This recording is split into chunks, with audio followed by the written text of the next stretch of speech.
The days are bright and filled with pain. Enclose me in your gentle rain. The time you ran was too insane. We'll meet again. We'll meet again.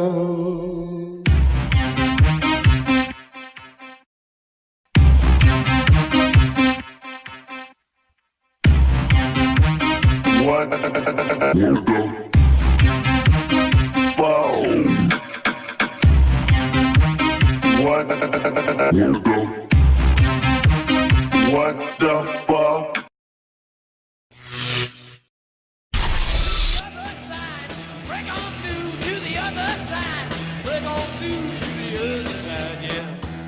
I think that one's reality is a result of your intention and your attention. It's through spiritual practice that I've recognised that my own impermanence, my own irrelevance, the fact that I'm just a person shuffling through life, I ain't really no different now from when I was a little kid. And all I want really is that I don't want that feeling in my stomach that people are being treated badly. I don't want a feeling that people are being exploited. People need to live spiritual lives, all of us. I'm a person, and it's good to have access to the infinite consciousness that is available to all people, but through the five senses is delineated, keeping us trapped on a material plane. We think reality is what we can apportion through the limited instruments of the senses, but reality is of course far beyond that. Spiritual data, we don't have the correct instruments to receive it, and we live primarily in the realm of the senses. Anything that we're describing through science, we're describing through the prism of the five limited senses. Our eyes can only see between infrared light and ultraviolet light. There's light bouncing around everywhere. Our ears can only hear a tiny decibel range, can't hear the noise of a dog whistle, can't hear any high-pitched frequency sounds. Isn't it likely then that there are other vibrations, frequencies, energies, consciousness moving through the universe? Consciousness is an amorphous and expanding entity. I think that we allow our consciousness to be prohibited by our senses, prescribed by our senses, living in the realm of these five apertures into our reality. But reality is limitless, space is infinite, time eternal. Through yoga, one can temporarily break the bonds that chain us to the mundane, the mondial, that which is of the earth, and we can temporarily at least receive a taste of the infinite. I don't want to get too cosmic about it, but we are just this sort of temporary blob of atoms, you know, endowed with consciousness for the merest moments in infinite space. Meditation and yoga, these are fundamental parts of my life. I think it's difficult these days with religion getting such a rough ride, the Pope resigning, bloody terrorism and nonsense. It's difficult to find an access to spirituality, but we are by our nature spiritual people. If we don't have access to spirituality, we suffer as individuals, society suffers. We need to recognise at some point that within ourselves there's an infinite capacity for connection with all things. Well, I love the fact that you describe it as you have a daily access to unseen realms of power. Daily access to unseen realms of power. Not just me, everyone has that. For me, what I've discovered is that transcendental meditation is useful to me, not because of a unique set of circumstances, not because of my formerly secret brilliance, no, but because I am a human being. And it is applicable to all human beings. And what's really good about that is literally everyone in this room is one. What I say is that we're basically alright human beings. Whenever there's a disaster or an accident, people's impulse is to help one another. So I'm thinking anyone that galvanises people, brings people together and points us to the better aspects of our nature and help us to overcome our basic things like fear and desire, I think these people are worthy heroes, rather than the heroes that are nominated today, heroes that are low vibrational frequency that make us concentrate on daft stuff. So like they want you to be talking about Justin Bieber, they want you to be talking about twerking, they don't want you talking about fracking, they want you talking about twerking. I want to get on with their job. Shut your fucking mouths and watch this shit, you fucking morons. And I know, because I've been part of the charade. But, you know, I'm awake now. Look beyond the superficial. That's the problem with current affairs. You forget about what's important. You allow the agenda to be decided by superficial information. What am I saying? What am I talking about? Don't think about what I'm wearing. These things are redundant, superficial. And I don't think that we should be continuing to propagate the idea that famous people are magical and special, because it makes people feel that their lives ain't no good. And I don't think we should be living in that kind of fearful paradigm. It's that. I'm like a vegetarian. I believe we're all equal. I ain't got the right to kill. I don't kill, like say a fly comes in my house, I tolerate that little arsehole. Because I feel like he's a fly, he's just on his journey here through life. When I'm meditating or praying, say the infinite creative force that brings into being all phenomena and guides all life, I say, can you move through me? And things that actually work, you sort of treat them, you sort of shirk them off as if, like, you know, as if you owe them money and you don't, well, no, I've got to avoid yoga and meditation. They've been portrayed quite brilliantly by the mainstream as sort of somehow luxury, into luxury, or artificial, or superficial. It's absolutely integral. It's absolutely the most authentic thing, more real than any of us. If people are happy, they're happy. They don't need it. If there's not a problem, there's not a problem. But I think if people have some sort of yearning or dissatisfaction or some itchy irritability, then it might be because they're not looking in the right direction for a solution, and that they should look within, and that within them there is a limitless, infinite capacity for bliss through connection to higher things. You cannot define yourself in reference to other external coordinates. You must define yourself internally with your relationship with a higher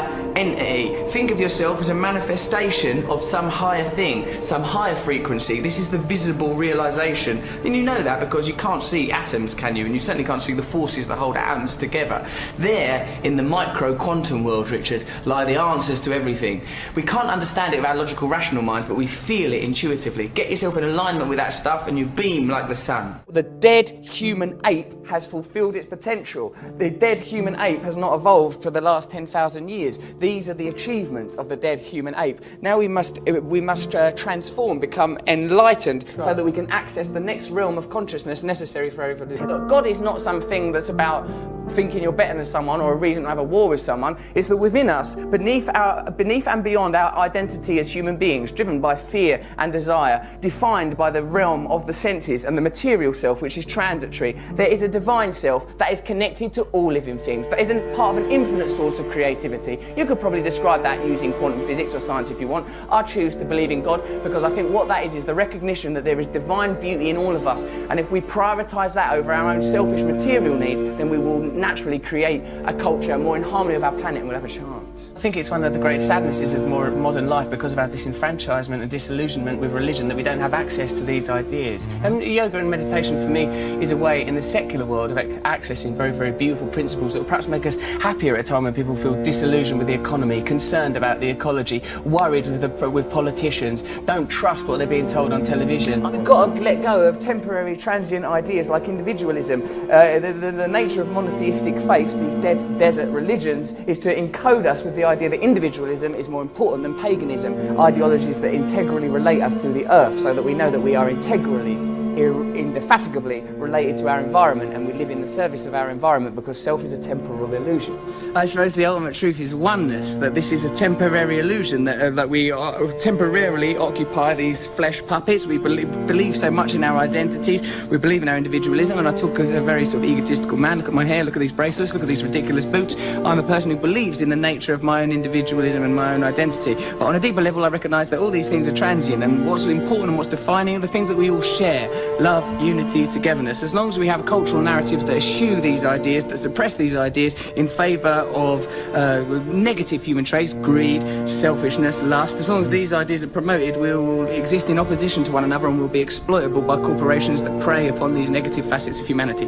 The line between good and evil runs not between cultures, religions or creeds, but through every human heart. So I recognise in myself the capacity for selfishness, for lustfulness, for egotism, and because I recognise these qualities in myself, I would prefer a culture that didn't celebrate, exacerbate, stimulate the most negative aspects of our species, inculcate them, reward them financially, till we get to a kind of a cultural hysteria where we're destroying the planet. The reality is there is one planet, there is a certain amount of people on the planet, there are a certain amount of resources on the planet.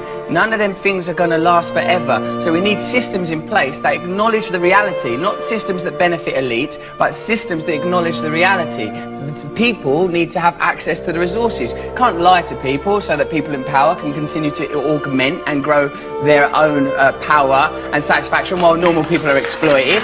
We need systems that get the resources to the people while respecting the planet. Any system that's detrimental to the planet or detrimental to the people because it helps one or two bods, fuck it off. We're allowed to do that, you know. We are creatures on a planet. We are mammals. Look at the faces of the people that we're being asked to vote for as leaders. Look at them.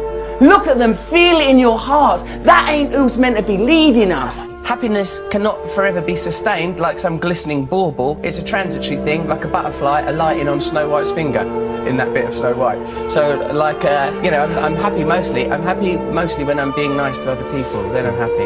You know, when they analyse the semantics consistently through mythology and theology of words like love, God, they find that the common theme, John, is union. That we just want to be connected to something higher. That can be another person, that could be God, that could be a relationship with nature, it could even be a relationship with West Ham United. I think the important thing is to have as the central tenet of your being love, compassion and tolerance. Everyone knows that. You know, like the realisation that this is only a very temporary thing, that the only thing that matters to any of us is love, that everything, that underscoring everything is love.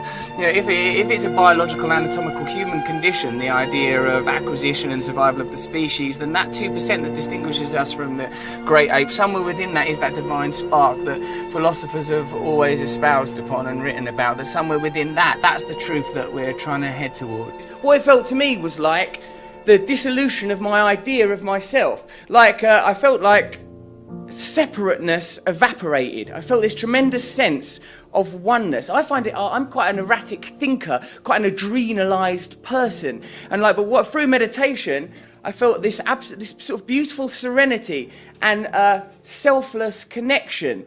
You know, my sort of tendency towards selfishness, I felt that kind of exposed as a superficial and pointless perspective to have. I felt a very relaxed sense of oneness. I felt love. But basically carry on doing what you're doing, being happy in your hearts.